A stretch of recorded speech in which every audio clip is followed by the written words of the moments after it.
Pronto, agora foi.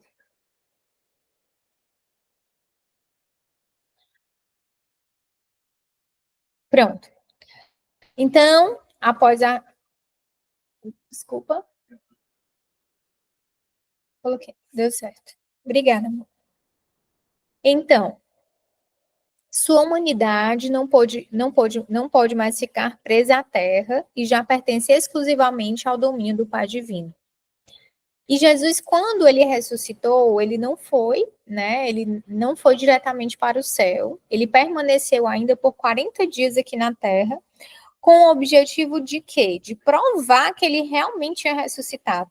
Então, assim, não bastava só aquelas pessoas terem presenciado que o corpo dele não estava mais no túmulo, terem visto, terem tocado nele, mas ele ainda permaneceu aqui na terra por 40 dias. Então, como eu falei, para provar a ressurreição, ele apareceu a Maria Madalena, aos discípulos a caminho de Emaús e aos apóstolos. E também o objetivo dele ter ficado na Terra foi completar a preparação e a missão dos apóstolos. Complementa-lhes o sacerdócio, né? O poder de perdoar os pecados. Então, esse tempo todo foi necessário também para a preparação dos apóstolos. Então, é nesse tempo que ele também faz Pedro o chefe da igreja. Na quinta-feira da Ascensão, ele dá-lhes a missão final de ir e pregar ao mundo inteiro. Abençoa-os pela última vez e sobe aos céus. Então, você vê que toda a vida pública de Cristo, incluindo esses 40 dias após a ressurreição, foi para preparar os sacerdotes, né, os nossos sacerdotes, para que eles continuassem a missão de Cristo na terra. A última aparição de Jesus termina com a entrada irreversível da humanidade na glória divina. Então, lembrando lá do Gênesis, né, lá do começo da nossa criação, com o pecado de Adão e Eva, o gênero humano perdeu a conexão com Deus, nós perdemos a nossa graça santificante. Com isso, nós nunca mais íamos estar na presença de Deus. Com Cristo, com o seu sacrifício por toda a humanidade, como ele é verdadeiro Deus e verdadeiro homem, ele pôde reparar os nossos pecados. Então, assim, a morte de Cristo, a paixão de Cristo, é um grande mistério. Por quê? Como um Deus, né, se faz homem e se sacrifica para salvar a humanidade. Então, assim, isso é muito grande, isso é muito mais do que a gente consegue compreender. Óbvio que a gente estuda, que a gente lê, mas isso é um mistério muito grandioso. E por que que tinha que ser dessa maneira, né? Por que que tinha que ser dessa maneira? Porque, assim, a reparação de uma ofensa que nós cometemos, ela é proporcional à grandeza de quem sofre a ofensa, né? Por exemplo, se eu ofender a Ana Luísa, é uma coisa. Agora, se eu ofender, de repente, o chefe de polícia, é uma coisa diferente. Então, assim, quem ofendeu, nós ofendemos a Deus, né? Nós desobedecemos a Deus. E quem está à altura para reparar essa ofensa tão grandiosa? Nenhum de nós, juntando toda a humanidade, se nós sofrêssemos tudo que Cristo sofreu, nós não seríamos capazes de reparar, porque o ofendido está muito além, né, da nossa capacidade de reparação, digamos assim, né? Então, por isso que Deus se fez, reencarnou na Terra, veio para a Terra, se tornou verdadeiro Deus e verdadeiro homem para redimir o gênero humano. A partir desse momento só que nós recuperamos a nossa conexão através de Cristo. Então, sentado à direita de Deus Pai. A partir de agora, Cristo está sentado à direita do Pai. Por direita, entendemos a glória e a honra da divindade, onde aquele que existia como Filho de Deus antes de todos os séculos, como Deus tomou assento corporalmente. A inauguração do reino do Messias, realização da profecia de Daniel, o seu império é eterno e jamais passará. Reino que não terá mais fim. Então, eu até estava conversando com a Tassi, né, que a chave de leitura toda do Antigo Testamento é o Novo Testamento, é Cristo. Então, com a ascensão, após a ascensão de Cristo, você vê que todas as profecias foram cumpridas, absolutamente todas as profecias foram cumpridas. Próxima vez que Cristo virá, será no dia do juízo final, no dia do fim do mundo, né? Onde acabará toda a história da humanidade. Ele virá em gloriosa majestade para julgar o mundo que seu Pai lhe deu e que ele pagou por tão grande preço. Virá julgar os vivos e os mortos. Então, a gente vai falar agora um pouquinho. Gente, é muita coisa para falar sobre redenção, sobre paixão, obviamente. Aqui é uma pincelada, né? Só para abrir o nosso horizonte, mesmo para a gente aprofundar, usar nas nossas leituras, nas nossas meditações, tá bom? Então, vamos falar um pouquinho sobre o Espírito Santo e a graça. Como eu falei para vocês, a divisão, essa que a gente usa, né? Deus Pai, Deus Filho, Deus Espírito Santo, é uma divisão muito mais didática para facilitar o entendimento. Óbvio que todos são 3 pessoas em uma pessoa só. Então, mas nós costumamos, né, atribuir a Deus Pai a obra da criação, o motor de todas as coisas e a sede do infinito poder que Deus possui. O Deus Filho é o nosso Redentor, que a ele atribuímos as obras de sabedoria. Ele veio à Terra para nos dar a conhecer a verdade e transpor o abismo entre Deus e o homem. E Deus Espírito Santo, que é o santificador. Ele é o amor infinito, a ele nós atribuímos as obras de amor, a santificação das almas, o amor de Deus habitando em nós. Então, novamente, só repetindo, tá? Isso aqui a gente, quando falou sobre Santíssima Trindade, a gente também teve a oportunidade de rever, né? Então, as 3 pessoas sempre existiram, as 3 pessoas têm o mesmo poder. Onde está um, estão os 3. Então, realmente, essa divisão é meramente didática, digamos assim, né? Mais do ministério da igreja mesmo. E é um mistério de amor salvífico, que é o modelo de amor perfeito. É o modelo de amor perfeito, né? A Santíssima Trindade. E o que é a graça? O que é que a gente fala tanto? Ah, isso é graça, isso é graça. O que é de fato a graça de Deus? A palavra graça, ela significa encanto, benevolência e agradecimento. Antes de mais nada, dom de Deus. Então, graça é dom de Deus. E tudo que temos é dom de Deus, né? Porque a única força criadora que existe em todo o universo, a força criadora verdadeira é Deus. Então, tudo que existe de fato é graça de Deus. Então, nós temos, por exemplo, os nossos dons naturais: cantar, desenhar, cozinhar, todos são dons de Deus. E em teologia tem essa diferenciação, né? Em teologia, quando você fala graça, você fala o dom sobrenatural de Deus, né? Que são dons a que o homem não tem direito pela sua natureza. Ou seja, por exemplo, a nossa conexão com Deus, ela é dada por Deus. Nós não temos direito, de fato, a nossa natureza não vem, né, com essa conexão da graça santificante. Ela é dada por Deus. Então, é um dom de Deus, sobrenatural e interior, que nos é concedido pelos méritos de Cristo para a nossa salvação. Então, como eu falei para vocês, nós não somos dignos, nós somos incapazes de merecer, se não fosse pelos méritos de Cristo, né? Então, tudo que o gênero humano tem de graça, ele vem dos méritos de Cristo. Então, é como se Cristo fosse a grande fonte, né, que emana, que espirra graça para todos nós, né, que derrama sua graça para todos nós. Então, falar de graça santificante, o que vem a ser a graça santificante? É a íntima união e comunicação com Deus nesta vida. Ela prepara a alma para a visão beatífica. O poder E o que é a visão beatífica? É o poder de ver a Deus face a face. Então, você imagina que, por exemplo, um exemplo bem banal, a gente está de olho fechado, assim, no meio de um campo, num dia de sol, brilhando, o sol está muito intenso.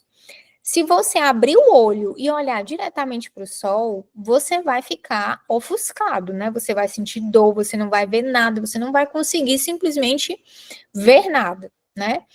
Então é isso que a graça que a graça santificante faz. Ela vai preparando a nossa alma para que a gente consiga estar face a face com Deus, né? Então é como se fosse assim, olha, você bota a mão no olho, vai abrindo devagarzinho, depois põe um óculos, né? Depois olha para os lados e só depois você começa a olhar diretamente para o sol, para cima, né? Então é isso que a graça santificante faz. Ela vai preparando a nossa alma para que a gente vá para o nosso grande destino, né? Que é estar com Deus face a face. E Mara, então, assim, onde é que a gente recebe, né? Onde é que vende, onde é que compra a graça santificante?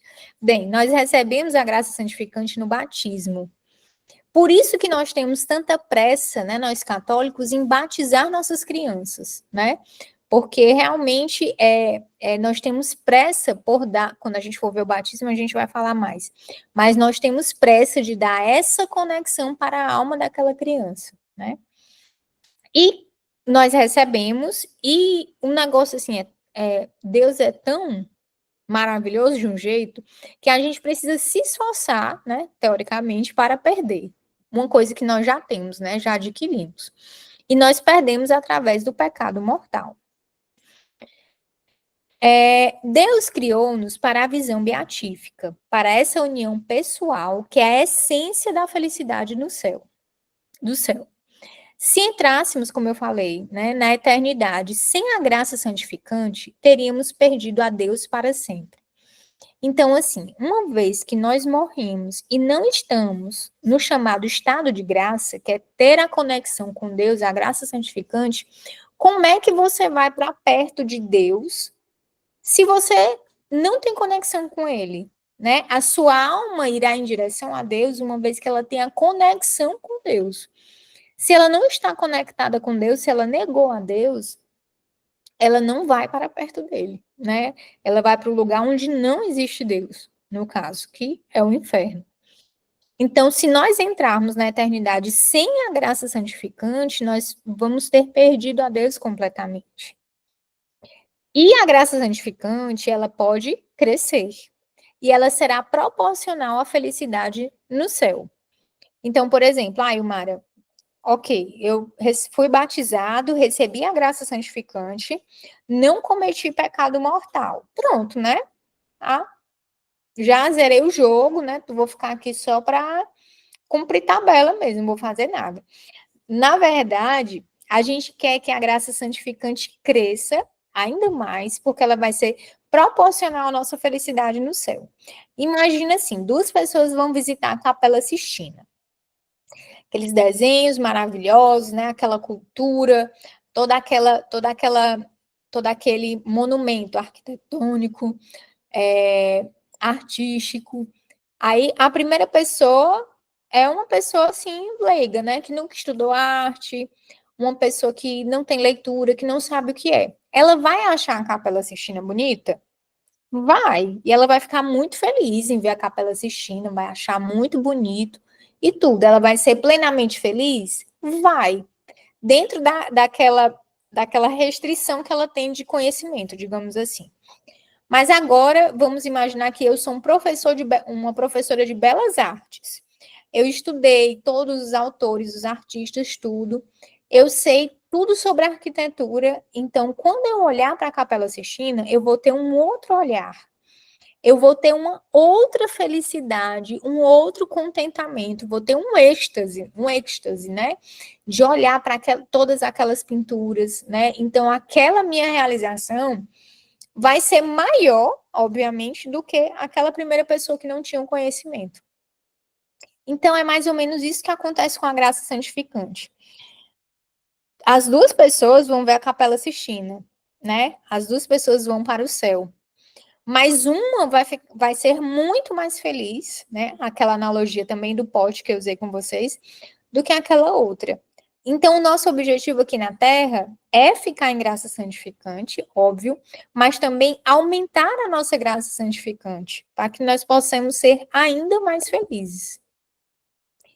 E nós temos 3 condições em relação à graça santificante, né? Primeira, conservar até o fim, né? Até o último dia da nossa vida. 2, recuperar assim que perder. Então, assim, o item 1, recebi o batismo, né? Então, eu quero conservar, eu vou conservar a minha graça santificante. O número 2, se eu recuperar assim que perder. Então, perdi a minha graça santificante, eu tenho que não medir nenhum esforço para conseguir recuperar a minha graça santificante de volta. Ou seja, me arrepender do meu pecado mortal, ter uma contrição perfeita ou a confissão, e com isso eu vou ter recuperado, de fato, a minha graça. E o item 3 é procurar crescer em graça com a ânsia de quem vê o céu como meta. Então, assim, isso aqui é muito bonito, né? A gente ter a ânsia de fazer o nosso amor a Deus crescer e colocar como meta da nossa vida realmente o céu, né? Amá-lo, amar a Deus e ir para o céu, né? Atenção, nenhuma desses 3 pontos é fácil, né? É fácil de cumprir ou sequer possível. Nenhum deles é possível. Eles só são possíveis se existe a graça de Deus, que são as graças atuais, tá? As graças atuais, elas são o quê? Um auxílio especial de Deus para que a gente consiga manter, para que a gente consiga ter a nossa conexão com Ele e manter essa conexão, tá? Então, assim, Ilmara, eu li tudo, estudei tudo, Ave Maria, só vivo rezando, trancada num canto, eu vou para o céu, né? Não, você não vai para o céu. Não depende de você, não depende de nenhuma de nós, porque nós não conseguimos sem Deus. Então, nunca esqueçam disso. Tudo que nós conseguimos em matéria de fé, em matéria de graça, é com o auxílio de Deus, né? Óbvio que a nossa parte é muito importante. Deus espera que nós façamos nossa parte. Mas a gente não pode cair na soberba de achar que o que a gente faz é o suficiente, né? E que a gente vai conseguir a nossa salvação sozinha. Isso é uma heresia, né? Tudo só é possível pela graça de Deus. Então, falando das graças atuais, o que é uma graça atual? Ela é um impulso transitório e momentâneo, assim, é um flash, né? É como se fosse assim uma descarga do Espírito Santo, né? Descarga de energia espiritual. Com que Deus toca a alma para mantê-la em movimento. É como se fosse assim um velho peteleco, né? Vai, né? Que Deus dá na nossa alma, né? E as graças atuais, elas são destinadas àquelas 3 condições da graça santificante que eu falei para vocês, ó. Conservar até o fim, recuperar assim que perder e procurar crescer. Então, tudo que Deus vai fazer na nossa vida, tudo que vai acontecer na nossa vida, vai ser nesse sentido, né? De manter essas 3 condições da graça santificante. E elas atuam aonde, Mar? É no pensamento, é na nossa vontade? Geralmente nos 2 lugares, tá? Ela atua na mente e também na nossa vontade. A maior parte do tempo é junto que acontece. Então, como é que ela age, Mara? Como é que acontece essa história da graça? É assim, vamos dizer que, por exemplo, uma pessoa roubou, né? Cometeu um roubo. Então, Deus dá a graça inicial. Então, é aquele pensamento de que, poxa, eu roubei, isso é errado, né? Isso é errado, isso desagrada a Deus. Então, vem esse pensamento. Isso é o impulso da graça.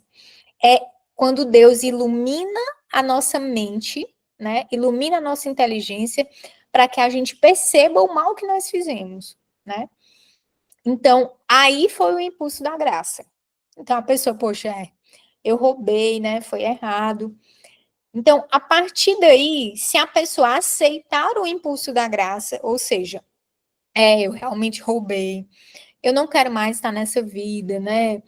Então, eu provavelmente, assim, se a pessoa tiver algum conhecimento, né? Eu vou para o inferno, eu não estou sendo uma pessoa boa, né? Eu não vou para o céu. Olha a graça continua. Nesse influxo de pensamento, a graça continua atuando e a pessoa, por livre vontade, vai aceitando, né, esses impulsos da graça. Então, uma graça atrai a outra. Primeiro, ele viu que ele tinha errado, depois ele começou a pensar em Deus, no arrependimento de ele não querer perder o céu por conta daquilo que ele fez. Então, o que é que eu vou fazer? Aí continua o impulso da graça. Não, eu vou devolver o que eu roubei, eu não vou mais roubar, eu vou trabalhar, vou ter uma vida decente e vou me confessar, né? Vou reparar o que eu roubei, devolver e vou me confessar. Então, aí a graça agiu no pensamento e na vontade, né? Ele foi procurar auxílio de um sacerdote. Então, também tem que, por exemplo, quando o arrependimento, quando a contrição é perfeita, quando é que a contrição é perfeita? É quando você se arrepende realmente de uma coisa por amor a Deus. Então, por exemplo, eu roubei, isso é errado, eu desagradei a Deus e eu amo, eu não quero mais desagradar a Deus por amor. Então, é o que chamamos de contrição perfeita. E nesse exato momento, ele recupera, a alma recupera a graça santificante. Com isso, a pessoa recupera a sua conexão com Deus. Mas se a pessoa não fez uma contrição perfeita ou tem dúvida se fez, Deus é tão maravilhoso que ainda nos deu a certeza de termos recebido a graça santificante através do sacramento da confissão, né? Então, quando o padre diz, eu te absolvo dos pecados e te dá a penitência e tu cumpres a penitência, pronto, aquilo aí você tem a certeza que a sua alma recuperou a graça santificante. Ali não resta dúvidas, tá bom? E o outro lado também acontece. Por exemplo, essa mesma pessoa que roubou, se o impulso da graça diz, fulaninho, você roubou. Mas aí ele começa, não, mas essa pessoa tinha muitas coisas, ela vai recuperar, isso não é errado, não. É meu direito mesmo, porque eu sou pobre, não tenho nada. Então ele rejeitou, ele teve a liberdade de rejeitar o impulso da graça. Então, quando se rejeita o impulso da graça, dificilmente há novas tentativas, né? Há novas incursões da graça, porque a pessoa já rejeitou, né? Então, dificilmente ela vai conseguir voltar, né? A não ser que aconteça em um outro momento e por alguma outra coisa e ela receba um outro impulso, né? Mas assim, graça atrai graça, né? Então, quando você recebe um impulso da graça e deixa aquilo tomar conta da sua alma, você vai recebendo mais e mais e mais, né? Para que Deus atinja o grande objetivo dele, né? Que é a nossa salvação. Então tem uma parte aqui muito legal que é assim. Ele fala, né? Uma graça gera a seguinte. Aí tem a passagem, né? Esse é o significado das palavras de Cristo. Ao que tem, dar-se-lhe-á e terá em abundância, mas ao que não tem, tirar-se-lhe-á até o que julga ter. Então, aplicando-se o significado da graça é isso, né? Quanto mais graças eu recebo, mais impulso da graça eu deixo tomar conta da minha alma, mais eu vou receber. E quanto mais eu nego, menos eu tenho. Então, gente, é matéria de fé. Quando eu falo assim, é matéria de fé, significa que nós temos que crer e não ter dúvidas em relação a isso. Yumara, mas é não ter dúvidas de não questionar? Não. Você aceita, primeiro, as verdades de fé, você recebe e aceita primeiro. Beleza, aceitei, é a minha vontade de aceitar. A verdade de fé. Mas deixa eu entender, então aí você pode buscar outras fontes, ler, pedir ajuda, né, para poder entender o que é que significa a matéria de fé, tá bom? Mas é matéria de fé que Deus dá a cada alma a graça suficiente para alcançar a salvação, para alcançar o céu. Então não importa a pessoa que nós julgamos que fez mais coisas erradas, a pessoa que nós julgamos às vezes que, poxa, fulano, se alguém não tem salvação, esse alguém é o fulano. Não. Deus vai dar a ele a graça necessária para a salvação dele, tá? Não importa o que ele tenha feito. Se ele quiser, se ele aceitar, Deus vai dar a graça e ele vai ser salvo, tá? Então, a livre iniciativa de Deus pede a livre resposta do homem, conferindo-lhe com a liberdade o poder de conhecê-lo e amá-lo. Deus toca imediatamente e move diretamente o coração do homem. Ele colocou no homem a aspiração à verdade e ao bem, que só ele pode satisfazer plenamente. Resumindo, o que devemos fazer é não levantar obstáculos à sua ação na nossa alma. Então, gente, a grande verdade é, o que a gente tem que fazer é não atrapalhar os planos de Deus, porque ele vai fazer tudo para nos salvar. E é difícil, gente, é muito difícil não atrapalhar, né? Então, assim, não é uma coisa simples, óbvio, né? Mas ele vai nos dar a graça. Então, relação da graça com o livre-arbítrio. Aí eu coloquei aqui um exemplo de um paciente. Aí você diz assim, Ilmara, então Deus vai dar esses impulsos, né? Os petelecos na minha alma, e eu vou me salvar nem que eu não queira? Não, não é assim. É assim que funciona. Então, imagina uma pessoa muito debilitada, muito doente, acamada, tá? Que a pessoa, assim, consegue se mexer com muita dificuldade. Aí vai a equipe de fisioterapia mobilizar aquela pessoa. Fulaninho, você quer se levantar? Quero me levantar. A pessoa tá tão fraca, que ela, no máximo, assim, dá um espasmozinho muscular, como se fosse assim, querendo levantar. Mas nem isso ela consegue, né? Mas a equipe de fisioterapia percebe que ela tá com a vontade de cooperar, de levantar. Então, a equipe toda vai levantar essa pessoa e vai botar essa pessoa para andar, vai levar ela para fazer o que for necessário. Então, a graça de Deus é exatamente isso na nossa vida, tá? Deus quer que a gente tenha a vontade, que a gente queira, né? Que a gente queira. E Ele vai nos levantar, né? E Ele vai nos levar adiante.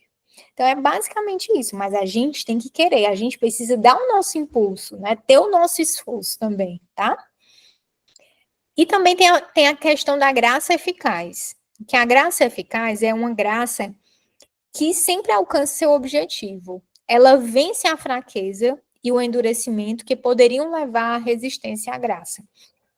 Então, por exemplo, é uma graça que atinge de pronto seu objetivo. É como se fosse assim, uma rajada do Espírito Santo na vida da pessoa que se torna irresistível, né? Então, tem também a graça eficaz.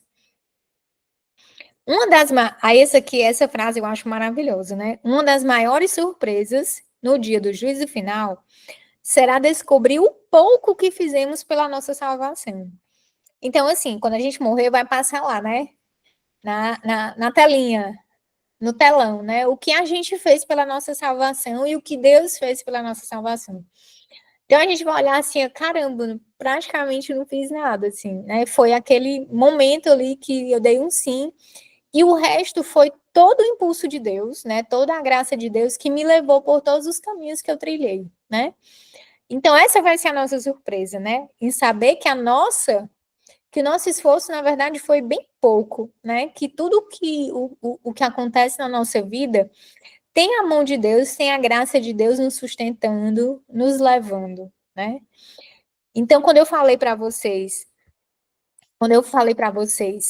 que essa aula, né, essa parte muda a nossa visão das coisas, é porque é isso. Ao mesmo tempo que eu sei que eu sou impotente para quase tudo na vida, né? Eu sei que a minha força, que a força maior que sustenta é Deus, né? Então, se eu tiver a minha vontade, se eu colocar os meios que eu disponho, né? O, re, o resto Deus fará por nós, né? Então, aquilo que a gente chama habitualmente de sorte, de nossa, que coincidência, né? Poxa, o fulano me ligou, poxa, aconteceu isso. Gente, é graça, né? Tudo é graça de Deus. É Deus levando a gente para frente, dando aquele peteleco na nossa alma, né? Que ele nos quer loucamente, né? Então, naquele podcast lá do Ismail, né? Do muçulmano que se converteu ao catolicismo, ele contando a história dele, você vê que Deus queria. Ele não dava peteleco, Deus. Deus dava assim um tapa nele mesmo, assim, para ele se converter, né? Você vê assim o quanto a graça de Deus foi, na verdade, eficaz em vários momentos e o acúmulo de graças que ele foi recebendo ao longo da vida. É bem interessante.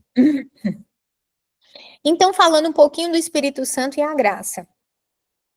O Espírito Santo é a fonte de vida, né? E ele distribui a sua vida, distribui as suas graças santificantes por meio de duas fontes preferenciais: a oração e os sacramentos. Então, quando a gente fala, por exemplo, o plano de vida, gente, vamos fazer um plano de vida, é realmente trazer essa parte, esse veículo de graças para a nossa vida, né?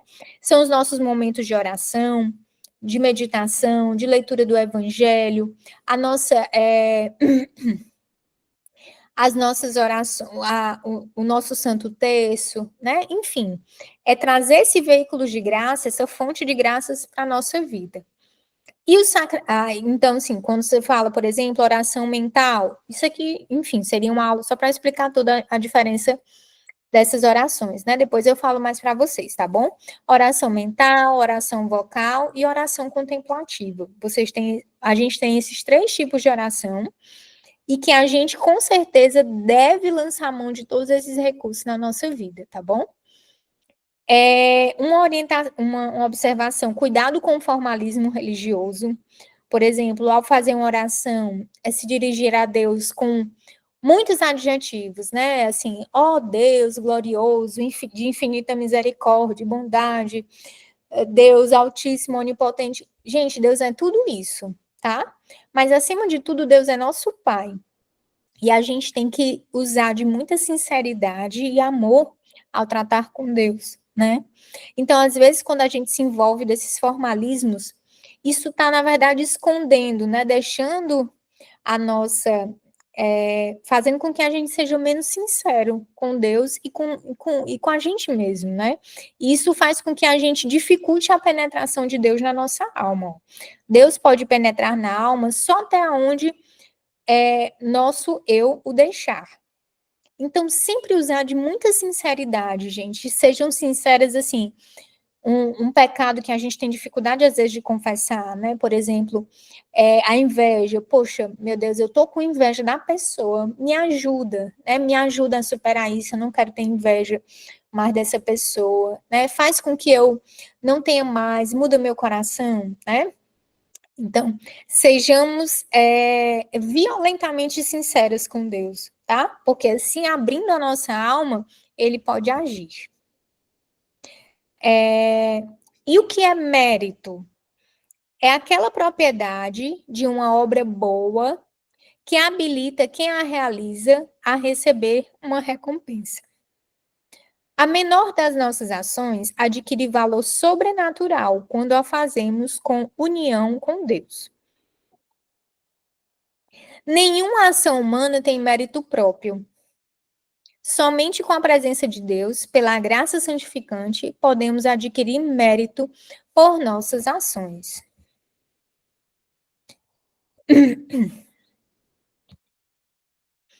Então, que recompensa é essa, né, que vai nos habilitar a receber?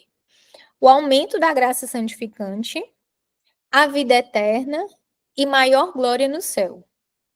Esta vida, e só esta vida, é o tempo de prova, o tempo de merecer. Então, assim, quando a gente fala que, por exemplo, nós só temos mérito às nossas ações por conta de Cristo, né? É o que Cristo fez que ele dá mérito à vida do ser humano. Como Cristo reencarnou, ele tornou divino todos os aspectos da nossa vida. Desde o momento da concepção, que a gente está na barriga da nossa mãe, até o momento que a gente vai falecer, né? Em que a gente vai morrer. Então, Jesus deu dignidade a todos esses acontecimentos da vida humana. Então, todos esses acontecimentos, quando nós fazemos e oferecemos a Deus, desde a lavar o prato, até cuidar dos doentes ou fazer as nossas atividades profissionais, tudo isso vai ter mérito se nós fazemos junto com Deus, né? Se nós oferecemos a Deus. Então, essa vida, aí você fala assim, Mara, nosso objetivo é ir para o céu, né? Então, tomara que a gente morra logo e vá logo, né? Santa Terezinha que disse para o pai dela que queria que a mãe dela morresse. Aí, não sei se vocês já ouviram essa história, né? Aí o pai dela, mas por que, Terezinha, que você está dizendo isso da sua mãe? Não, é porque o céu é tão bom que eu quero que ela vá logo, eu quero que ela morra, eu quero que ela ganhe o céu, né? Então, assim, na inocência de criança. Mas esse tempo é o tempo que nós temos aqui para provar o nosso amor a Deus, né? Para aumentar as nossas graças santificantes, né? E para cumprir o grande projeto de salvação que Deus quer para nós e para todas as pessoas, para toda a humanidade, tá? Em Cristo, a mais insignificante das ações tinha um valor infinito, porque sua natureza humana estava unida à sua natureza divina. Gente, quando Cristo abria uma porta, aquilo era divino. Por quê? Porque foi Deus quem abriu a porta, entendeu? Então, assim, se ele tomava banho, se ele comia, tudo isso foi divinificado, né? Porque ele fez, porque o Verbo se encarnou, né? Então, nós participamos da natureza divina. Deus, presente na nossa alma, vai dando valor eterno a tudo que fazemos. É isso, menino. Meninas, dúvidas?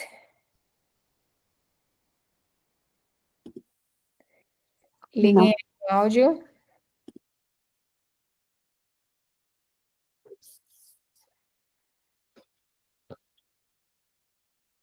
E aí, turma?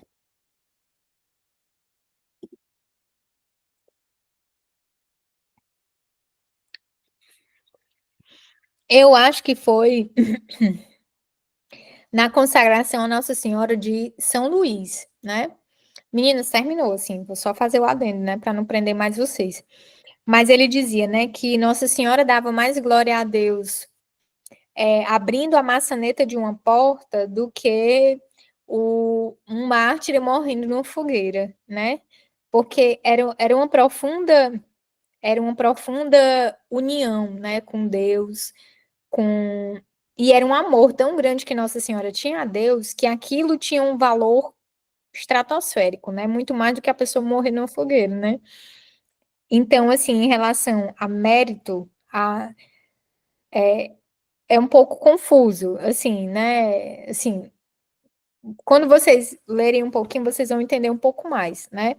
Mas o mérito que Nossa Senhora tinha, a forma dela de dar glória a Deus era uma forma única, né? Que nenhum de nós teve, né? Porque ela foi preservada do pecado original, porque as graças que ela recebeu, só ela recebeu, né? Então, assim, mas tem esse valor de infinito. A Renatinha é profundo, né?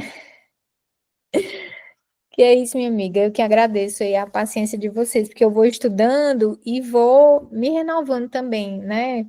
Então, assim, quando você estuda doutrina, você também tem a oportunidade, né, de degustando, né, todos os tesouros da nossa igreja, né, e vai aumentando a sua fé. Então é isso, meninas. Se tiverem alguma dúvida, vocês mandem no WhatsApp, tá bom?